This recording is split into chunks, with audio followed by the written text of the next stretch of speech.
This is Destiny TV.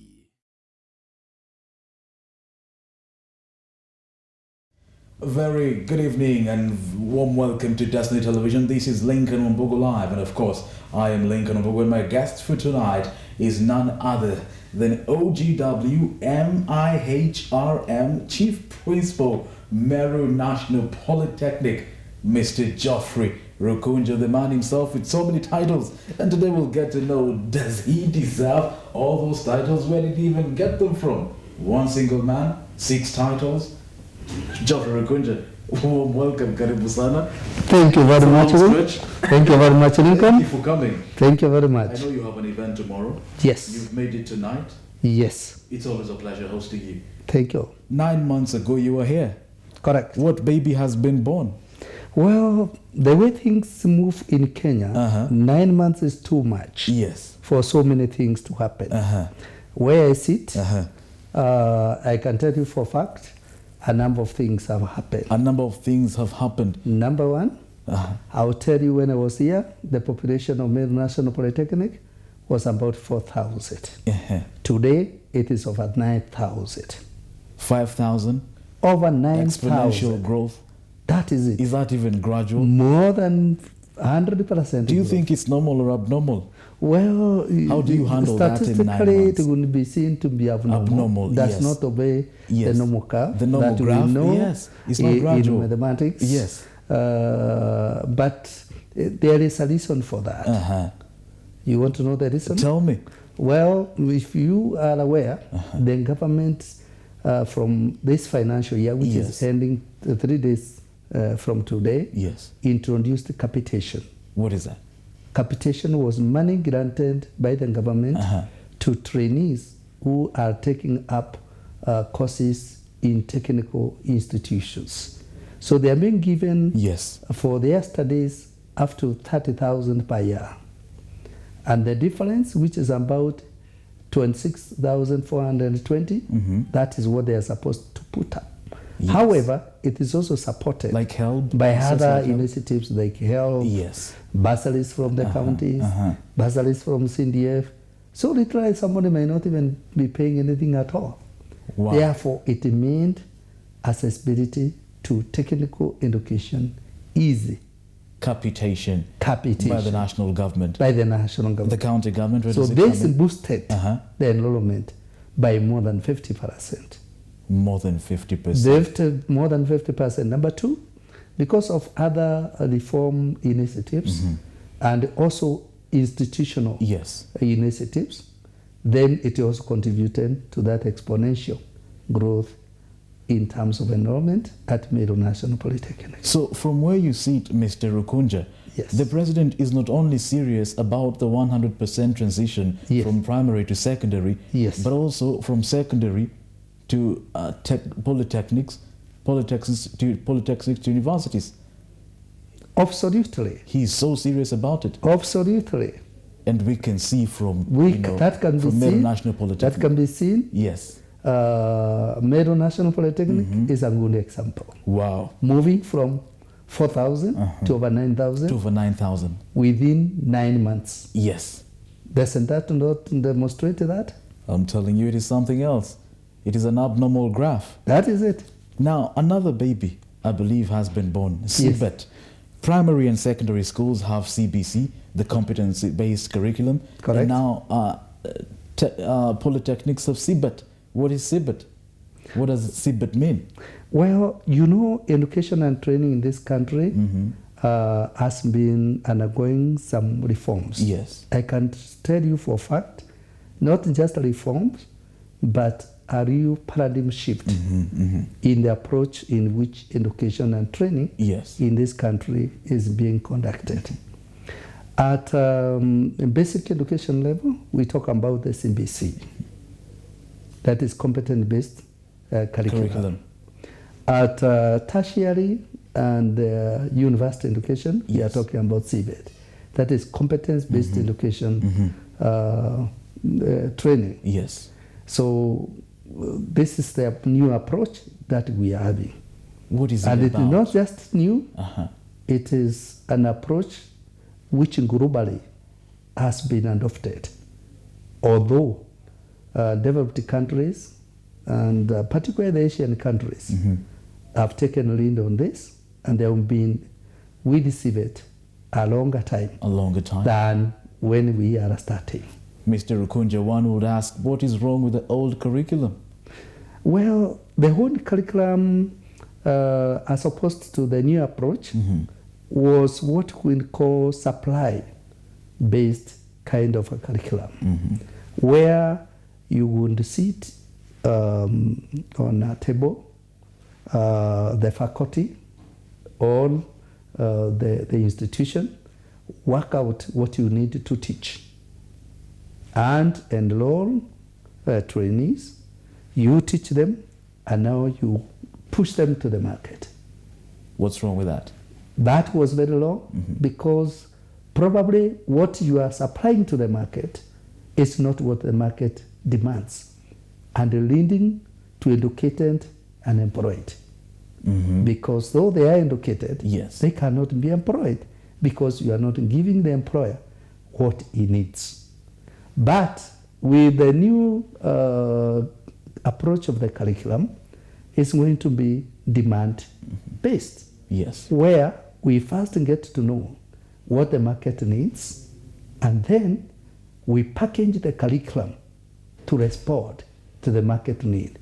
Therefore, we will be telling the market, you told us this is the kind of graduate that you require, and we have produced that graduate, so take it. And they will be willing to take it because it's what they said they needed. And they also participated in the process of developing the curriculum, training, and also assessment. So they will be able to take that kind of stuff, because you are giving them what they demand. Mr. Rukunja, that is brilliant. But now let me ask, isn't that same market dynamic? You know, the market keeps on changing. Does that mean that as the market changes, the curriculum also changes to adapt with the market? Precisely. Wow. Actually, you have asked me what is wrong with the old curriculum. Now that we wanted to change that in new curriculum. With the old curriculum, it's too rigid. The government used to program when the curriculum could be reviewed. Maybe after 10 years, maybe after 15 years, or at best after 5 years, irrespective of the dynamics of the labor market needs. But now we are saying, even if after we have developed a curriculum today, and tomorrow the market does not require the graduate out of that curriculum, then you drop that curriculum and develop that which the market demands at that particular moment in time. That is the difference. That's the difference. And isn't it going to be expensive? Well, whatever is good cannot be cheap. That is the beginning point. So much as it's going to be expensive, but because it will be a collaborative effort between the trainer and the consumer, who is the industry, then it will be a cost sharing. And therefore, as opposed to when the trainer was putting the entire cost, it will eventually become cheap. That is the thinking. And tertiary institutions are relatively, moderately, not very expensive. Is Meru National Polytechnic expensive, Well, I have told you, one of the reasons as to why the enrollment has really shot up is because of the government initiative and other initiatives to support learning in these institutions. In fact, where we are heading is like we are going to have tertiary or technical education visually free. Because what do you mean? As at now, number one, the government has capped the fee which you have to charge in technical institutions. As at now, it stands at 56,420 per year. And out of that, the government is also providing 30,000 in form of capitation. That leaves that you have to pay back after you're done with school. Capitation is not a loan. You don't have to pay back? No. It's a government subsidy. Wow. Yes. So you are left with 26,420. Out of that again, yes, you can be able to apply to help Higher Education Loans Board. And the Higher Education Loans Board will even give you more than 26. It can give you after a maximum of 40. Yes. So the difference that will be there between what the school requires to be paid and what you have been given becomes your stipend as a student. So you can comfortably pocket 14,000 for your upkeep. For your upkeep. Well, you have paid now the 26,000 to the institution. Yes. That way you realize you are not paying any money at all from your pocket. Okay, fine. What you get from the Higher Education Loans Board in form of a loan, that you pay. And the program for repayment is also made so easy that you can be able to afford to pay. So in fact, even when you are not employed, yes, you are encouraged also to undertake some income generating activities that can enable you even to pay back. But the rate that you will be given is very accommodative. Yes. So this is where we are going. Lincoln, you also realize again at county level, they have also a bursary to subsidize whatever the difference will be there between what the government is giving as capitation and the fees that you are supposed to pay the college. The Constituency Development Fund has also some money. Leave alone, not to mention so many other non-governmental organizations or CBOs that come in to support, particularly those trainees who come from vulnerable families. Yes. So technical will visually almost be free, and everybody should be able to access. And you know, Mr. Rukunja, there are so many parents watching back at home and wondering, is my son or daughter eligible to enroll for these courses? You know, maybe they did not qualify.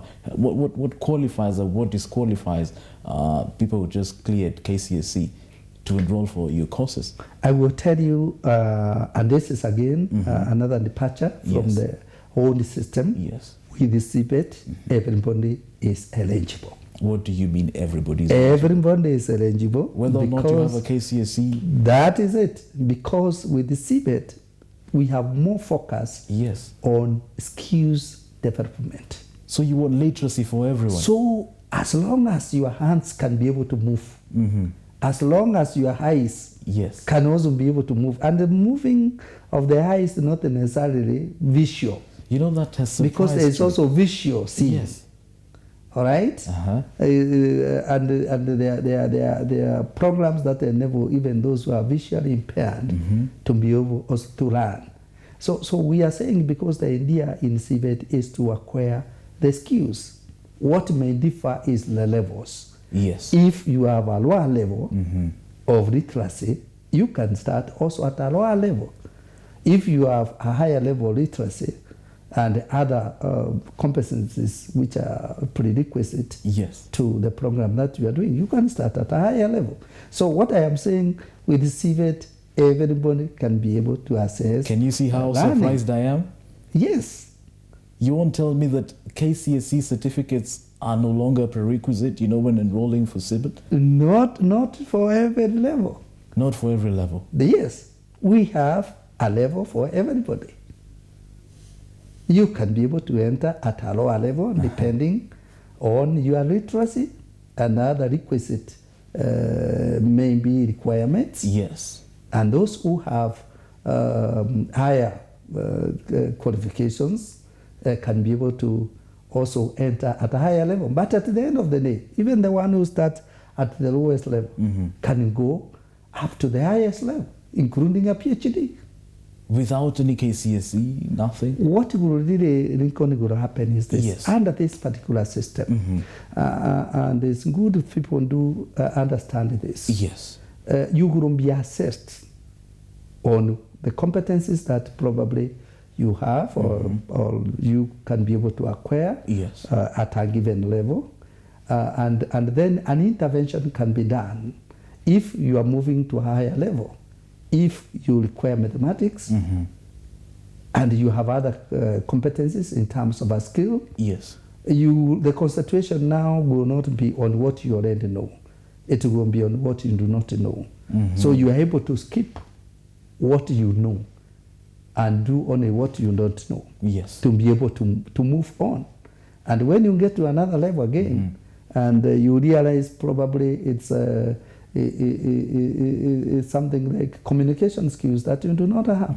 Again, an intervention can be made on that if you are moving on, and so on and so forth.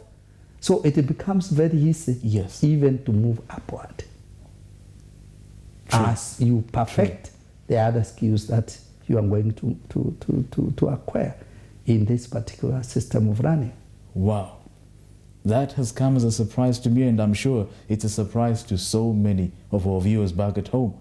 Now, CBC currently is facing so many challenges. What is so different? What is going to be different with CBET? Yes, Lincoln, I do understand the challenges that are there in the basic education as far as the implementation of CBC is concerned. Yes. But you see, this is a government policy. Yes. Of course, I know the union initially and was opposed to it. Certain other groups were opposed to it. But as we move forward, they are starting to appreciate why CBC, because it has been tried out and it has been seen to work. And what people sometimes think that is a big problem, it's being demystified. And that's why recently you saw even the KNUT said that the ministry come and they discuss about the implementation of CBC. Yes. But for our case, which is CBET, under the reforms of technical and vocational education and training in this country, an act was developed in 2013, the famous TVET Act 2013. Yes. And the TVET Act 2013, and trying to envision what challenges were likely to be there.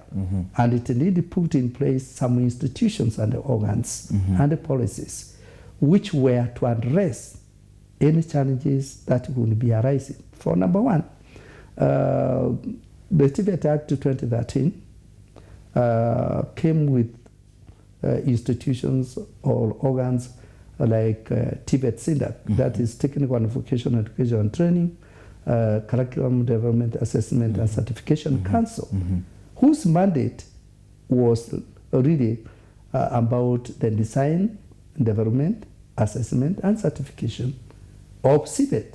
So they package the curriculum? Then, yes. They are the ones that normally drive the packaging of the curriculum. Yes. And this particular body took a frontline, I would say, lead in sensitizing the trainers and the other stakeholders as concerns the development, assessment and certification under the CBET approach. Then we had also another body which was created, that is the TVET Authority. TVET Authority, which is the Technical and Vocational Education and Training Authority, with the basic role of ensuring quality,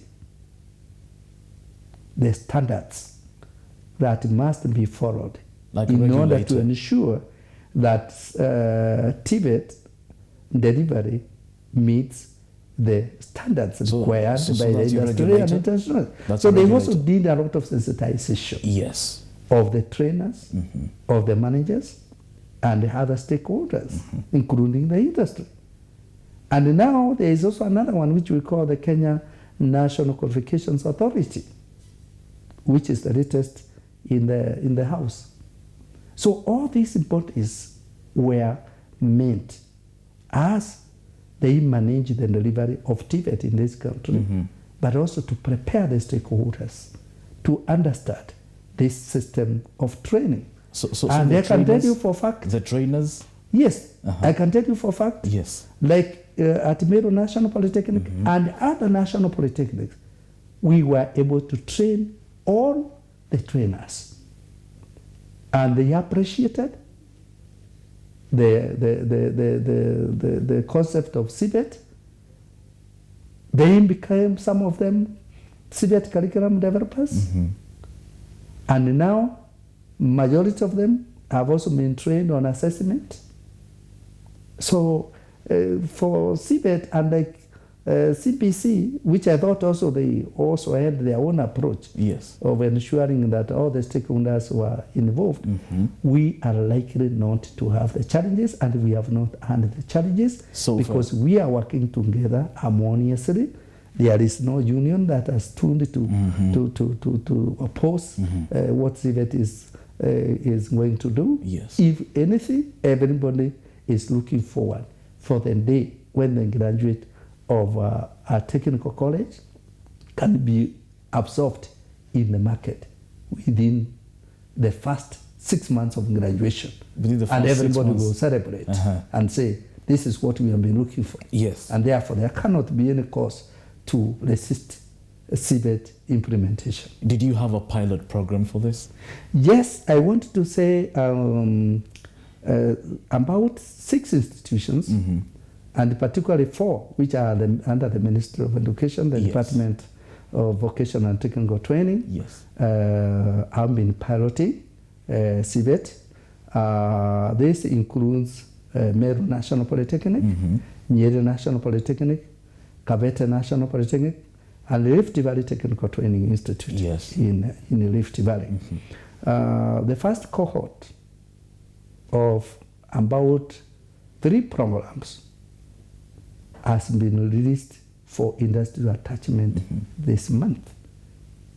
So this pilot program is going to inform any revisions that require to be done on the implementation of CBET. So far? So far, of course, we are getting periodical reports, particularly from those institutions which have been implementing that pilot project, of course, through the assistance of GIZ.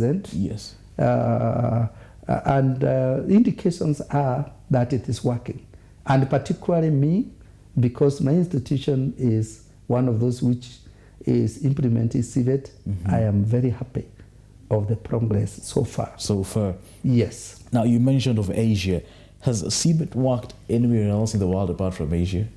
Oh, yes. I said that most of the countries, the Western countries and the Asian countries, actually, CBET is what has made them to be different from the rest of us who had not embraced the CBET in the first place. Because of the skills? Yes, because I will say countries like in Germany, in the Inaugural system of training, you can believe me not that when we are talking about employability and implementation of CBET, Germany has been on the lead.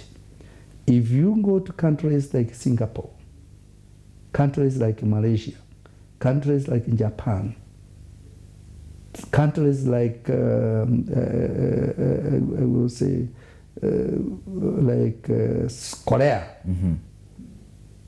this is what has made them to be what they are. That's what makes them to be producers of products and also providers of services of a higher level.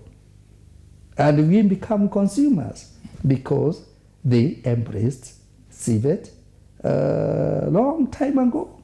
I will tell you, for instance, I was, in the beginning of this year, I was in South Korea. You benchmarked? No, not in the beginning of this year, but last year.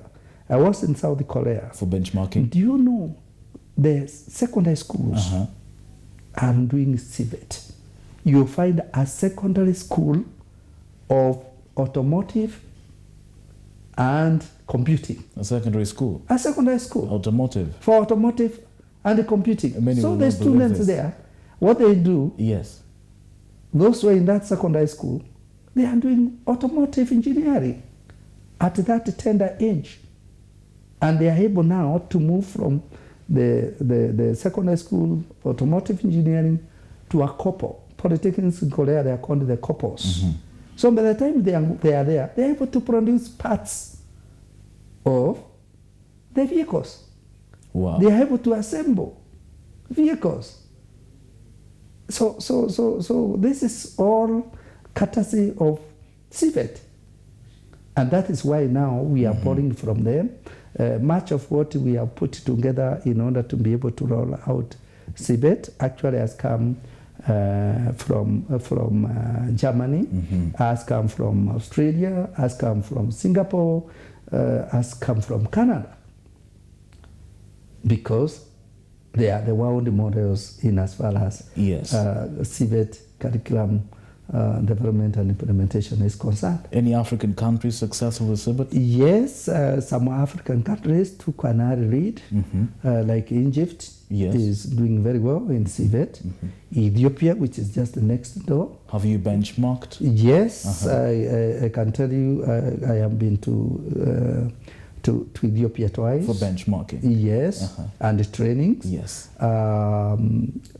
Tanzania, down here, they're also doing very well. Yes. Last December, we visited Arusha Technical College to see how they're implementing CBET, and it was fantastic. Wow. It was fantastic. The graduates there are able to come out of the college, and within the first 6 months of graduation, they have jobs. And this is what we are looking for, because the employer would want to engage somebody who is job ready. True. And CBET has proved to prepare graduates who are job ready. Do you have any strategic partners in the rollout of this new curriculum?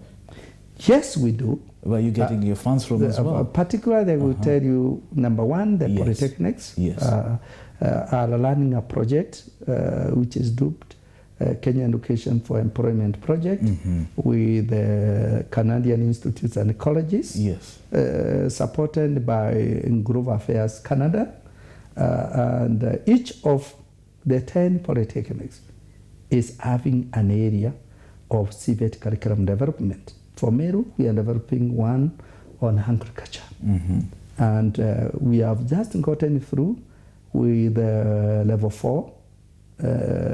Whose ratification by stakeholders is likely to happen very soon, in the month of, in the month of July. And by September, we should be rolling out that particular curriculum. And plans are also underway through the same program to move to the next level. We also, particularly about 3 national polytechnics, and 2 institutions outside the Ministry of Education in Kenya under projects referred to as East African Skills for Transformation and Regional Integration Project, supported by World Bank. We have a whole component under that program, which we have allocated quite a substantial amount of money to be able to develop market, I will say, market-based or CBET curricula on several areas within building construction. Yes. So that will enable us really develop those curricula and implement them very fast. Just like also we are having support for the one through the Kenya Education for Employment Program with the Canadians. So they assist us. And what is really going to happen is when those institutions like the Polytechnics develop those curricula, and it has been ratified and adopted as a national curriculum, other institutions can be able to use that curriculum. They can borrow to learn, curriculum. Yes, to learn those CBET curricula in their institutions.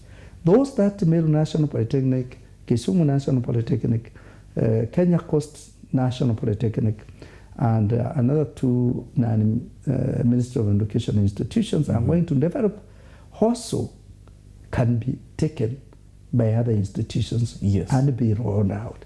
So the support is there. We have development partners. The ministry is very aggressive in looking even for more development partners. And they are knocking the door of the PS and the minister to partner with us particularly in development and rolling out of the CBET curriculum. Wow. So we are supported. You are supported. As much as people say it is expensive, yes, but we are making quite substantial inroads in this. Wow. Ladies and gentlemen, I'm telling you, the conversation continues after this short commercial break. And immediately after, we'll be looking at the launch, the event tomorrow, the Mount Kenya Curriculum Framework Implementation Committee, the event that will be at Meru National Polytechnic tomorrow. Stay tuned.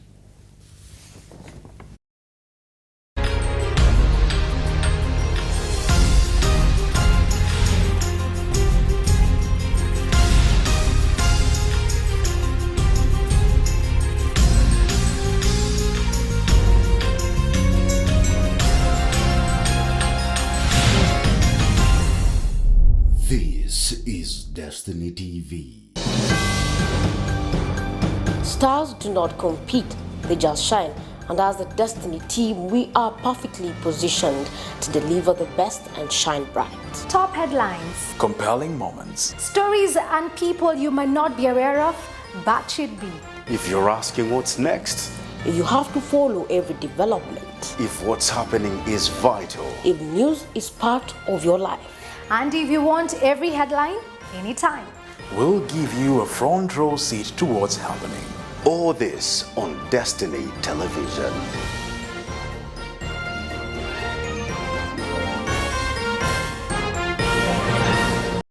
We are gathered here today to celebrate the drawing together of two lives. This commitment is not to be entered into lightly, but with certainty, mutual respect, a sense of honor, and eternality. How do you picture your perfect wedding? Have you ever dreamt of your wedding featured on television? Ladies and gentlemen, some things in life are not done every day. And when you do them, wisdom demands that we document for our consumption and posterity. Your wedding is one of the most important dates in life. Destiny Media Connections would like to stand with you and document in a way that only Destiny does. Talk about exquisite photoshoots, TV coverage, and a well-manicured video to help you create memories. Talk to us and book your space. Call 0721 140 831 or send us an email via contact@destinyfm.co.ke. Destiny Television, impacting your life.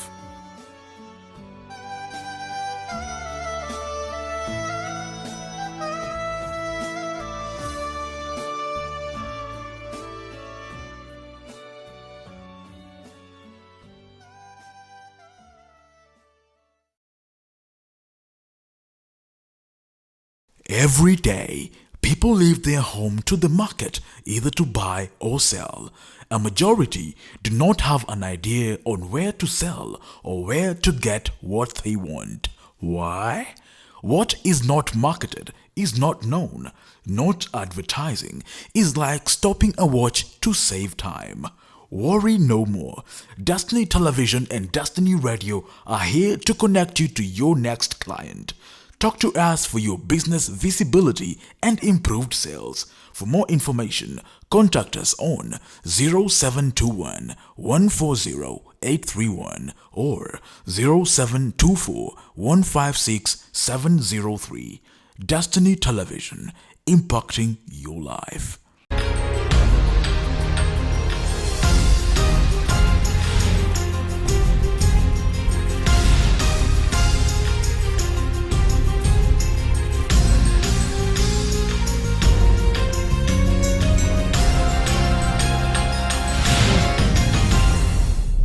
This is Destiny TV.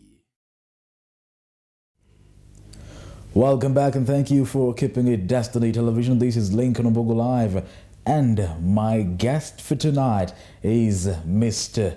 Geofrey Rukunja, the Chief Principal of the Meru National Polytechnic, OGW, MIHRM, and so many more. I cannot be able to mention them all.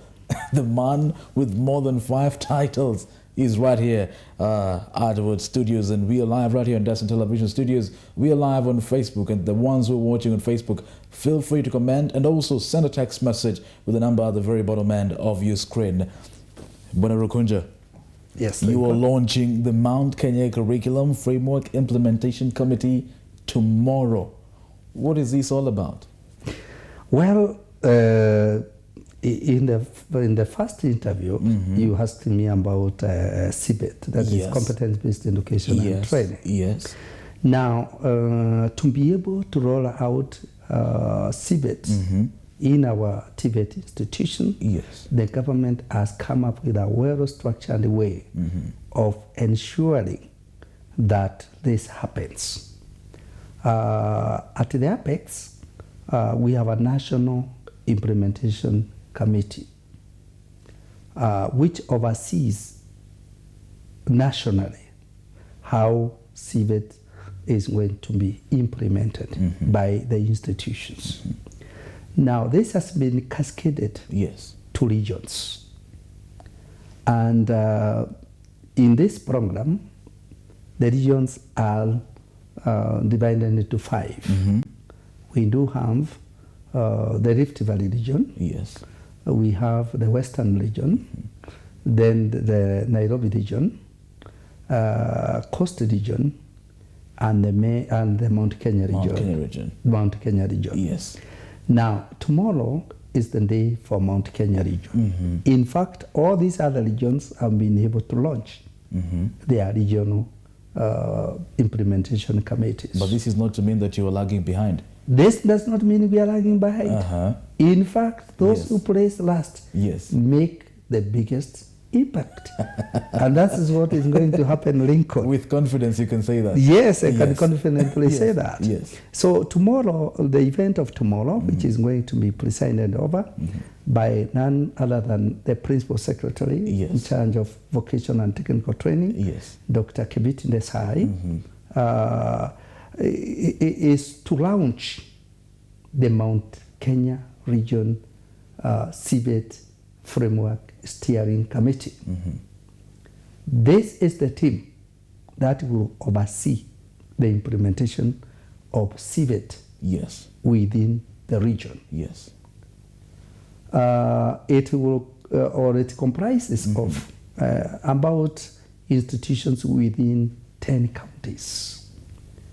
This includes, from the far end, Nyandarua, Murang'a, Nyeri, Laikipia, Kirinyaga, Embu, Tharaka Nithi, Meru, Isiolo, Samburu, and Marsabit.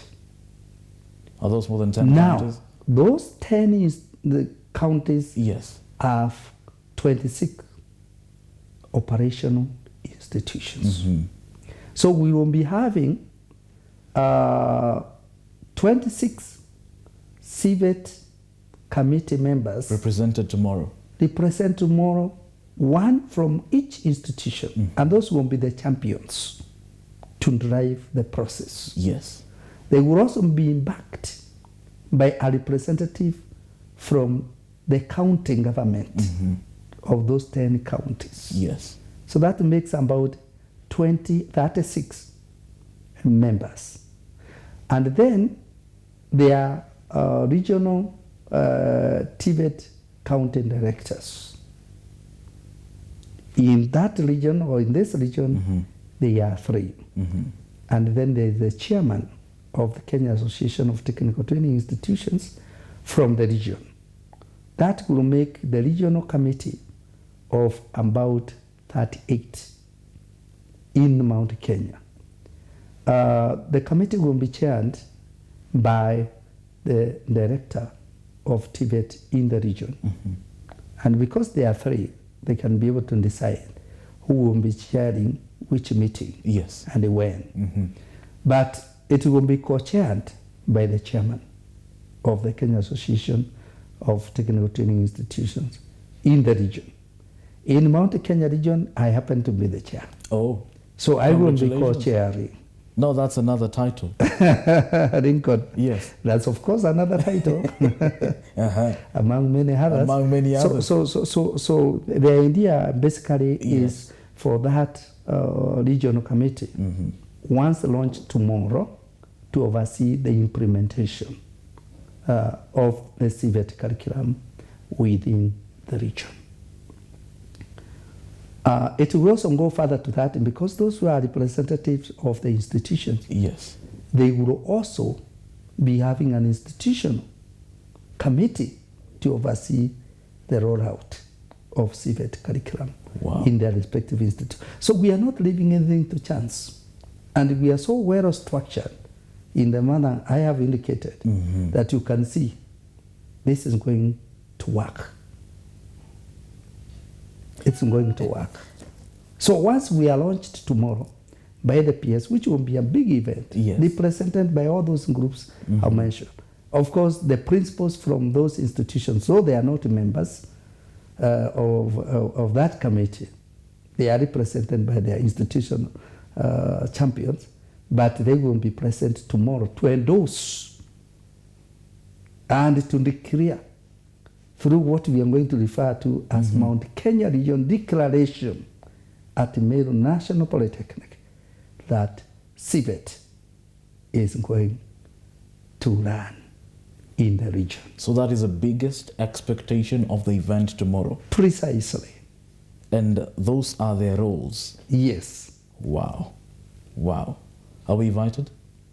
Well, we are invited the media houses. Yes. The fourth estate is the most important to provide the visibility of or on what the institutions are doing. And in fact, if you miss tomorrow, Lincoln, I will not be your friend, neither will I come to again.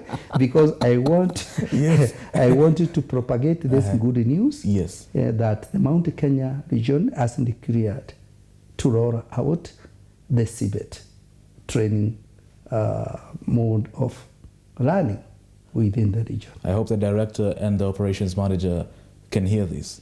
Yes, they should be able to hear that, so that they allow you to come. I want to be part of CBET. Yes. They should clear all my schedules. Precisely. So that I can attend the rollout. Yes.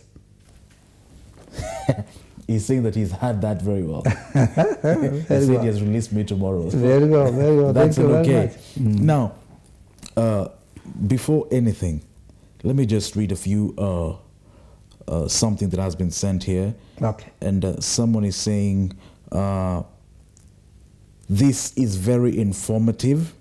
And another one is saying, my chief principal, you are a great man. You have done a good job for that institution. May you live long. Thank you. And another one is saying, you are speaking to someone. And another is saying, you are such an influencer. That is great. I like that. So like that. Online, people are watching, and all they can say are good things about you. Thank you. Keep it up. Thank you very much. Keep it up, Chief Principal Rukunja. Thank you. Thank now, you. Away from the event tomorrow, away from CBET, we cannot fail to mention the institution you represent. And most of them are actually commenting about your work at the institution. They're yet to see your work with CBET. Then they can also comment the same. Correct. Now, last time you were here, you told me about 1 billion shillings from World Bank. Did you get it? Thank you, Lincoln. Yes. I can tell you 2 weeks ago, we were in Addis Ababa, Ethiopia. Yes. And the occasion, like the one we are going to have tomorrow, was to launch the project officially.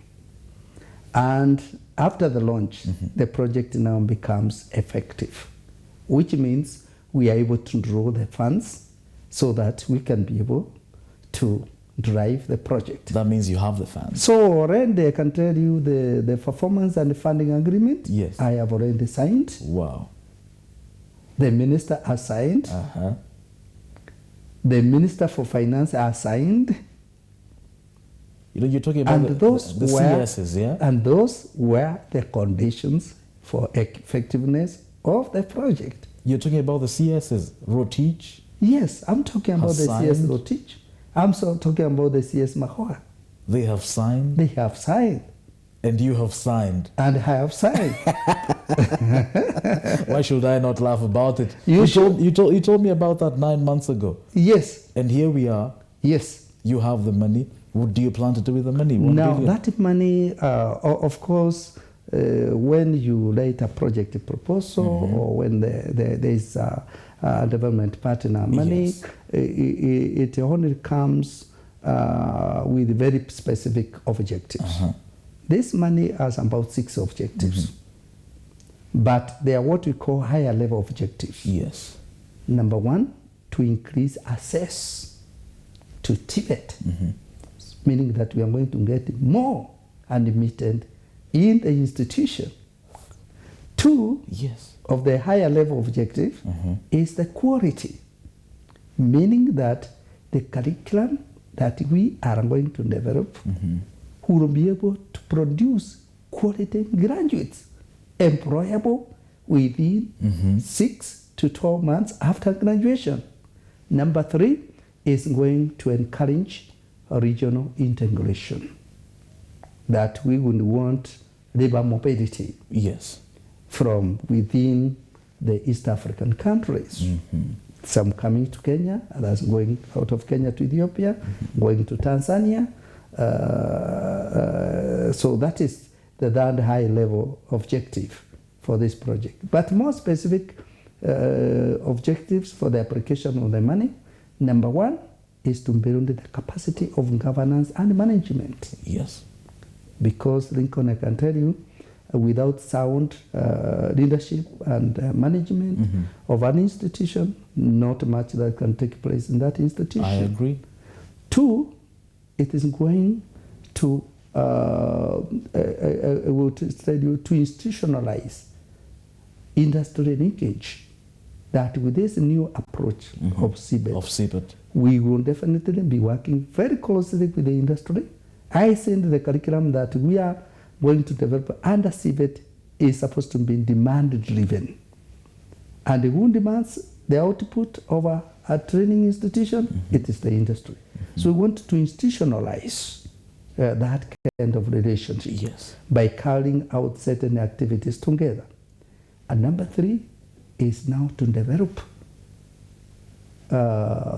industry or market-driven curricula, demand-driven curricula.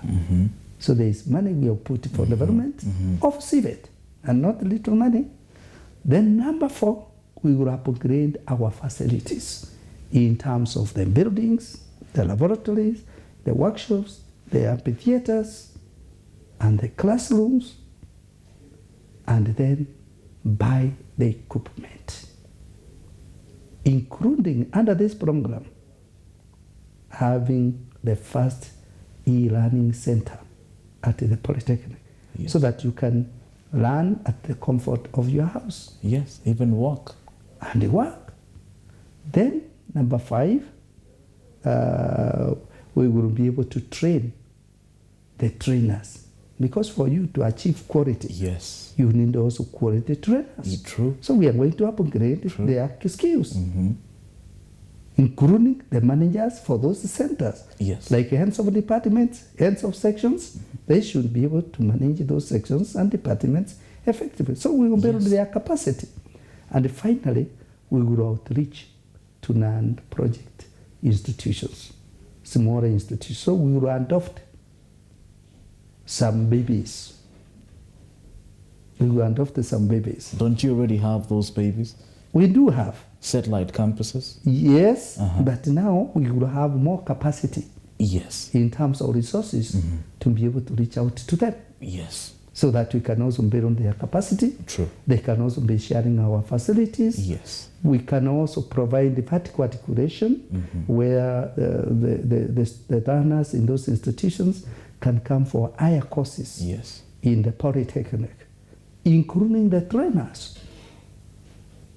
Can come to the Polytechnic and acquire higher capacity to even train trainers. Yes, we as a Polytechnic, and particularly under that program, we will be in a position to provide that higher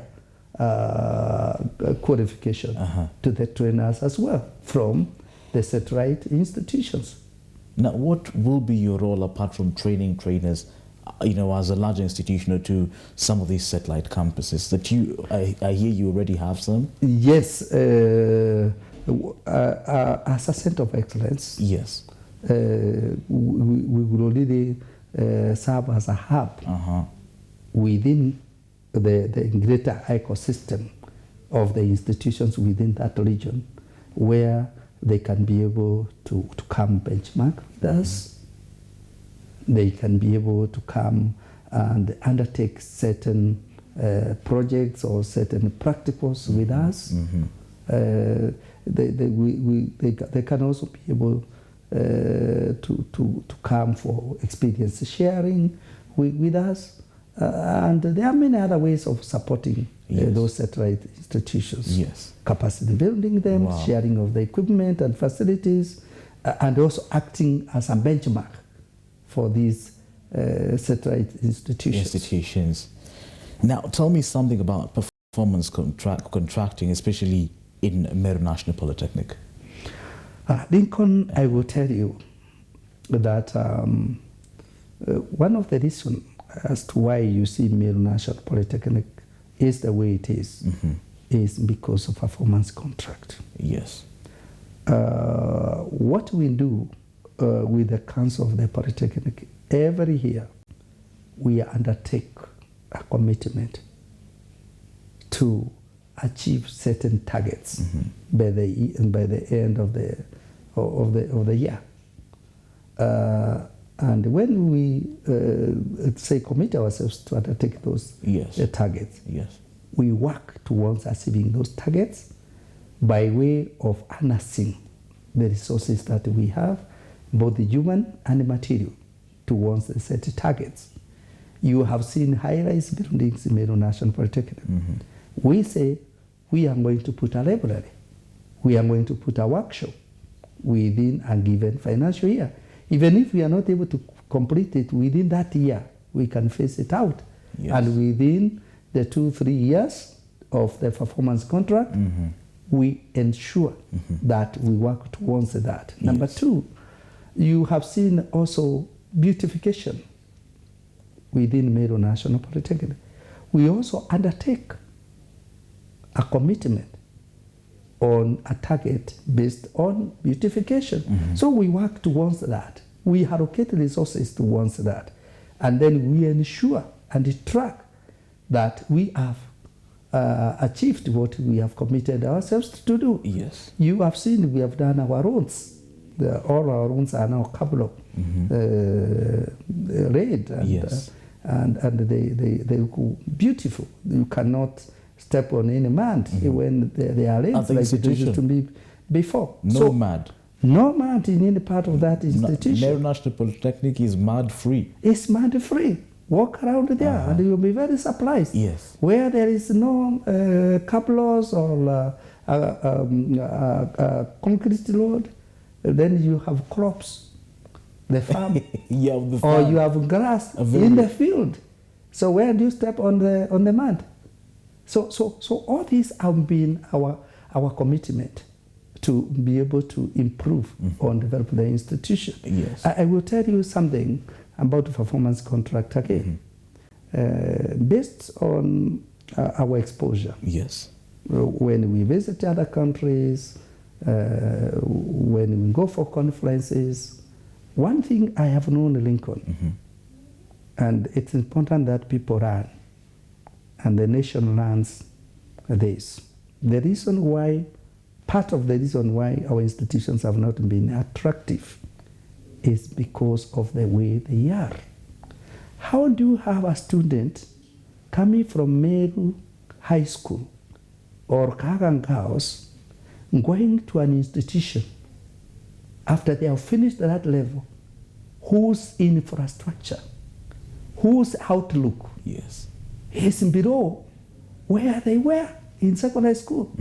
So what I learned out of my experience is that institutions should be able to advertise themselves, to shout themselves. If you come to Meru National Polytechnic, and this is the approach we have taken, we want, if it's an infrastructure we are putting, it will be the best. If it is an equipment that we are putting in the workshop or laboratory, it will be the best. If it is a genuine environment, it will be the best.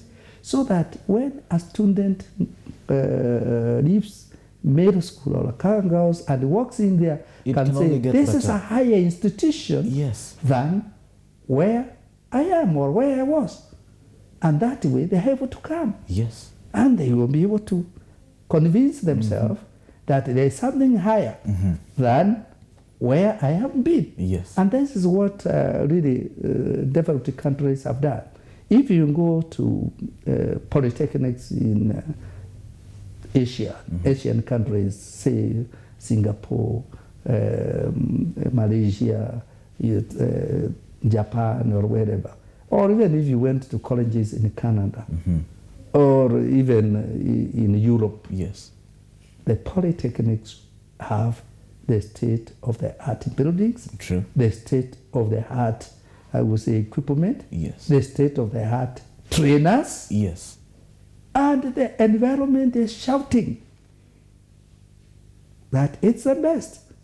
So it's one thing really we need to think about when we are developing our institution. And I can tell you the way to do that is performance contracting. Because what is measured can be done.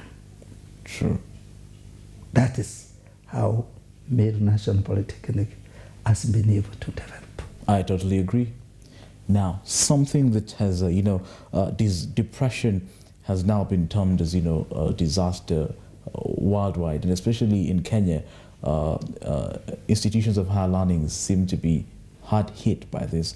And many of them, even here, especially, I think you have had your share of this. People committing suicide, young people committing suicide, love triangles. What measures have you put in place as Meru National Polytechnic to curb some of these problems? Lincoln, let me say this. With all those nice achievements, and the structures, and the programs, and some form of curricula, we have also our part of challenge. And the challenge that we have is what is happening with our youth in our institutions. That what you are exactly saying is happening in our institution. And I can tell you, Meru National Polytechnic has had its share of this. Our youth today, because of the pressures, the social pressures, are faced with situations that really they are not able to manage. And that comes through depression, which when it reaches the burnout level, we are seeing suicide and other things, bad things that are happening. And I can tell you, part of the reason to this would be coming from relationships. These are young people. This is the time that they are discovering certain areas, social areas. They left the secondary schools where they were probably a boys' secondary school or a girls' secondary school. They had no meeting point, and where they were meeting is probably in the church. And the church, they are preached sometimes, not to be able to get very close until such a time that they are deciding to make a family. So when they come to our institutions and they have freedom of association, of interaction, they start now making relationships. And sometimes they are not able to manage those relationships, especially when those relationships actually fail or are faced with some challenge, and they end up depressed, and some of them commit suicide, and so on and so forth. Equally, because of the social pressures, some of them are not able to get as much money that probably they will require to meet their social needs. most of them which are dictated by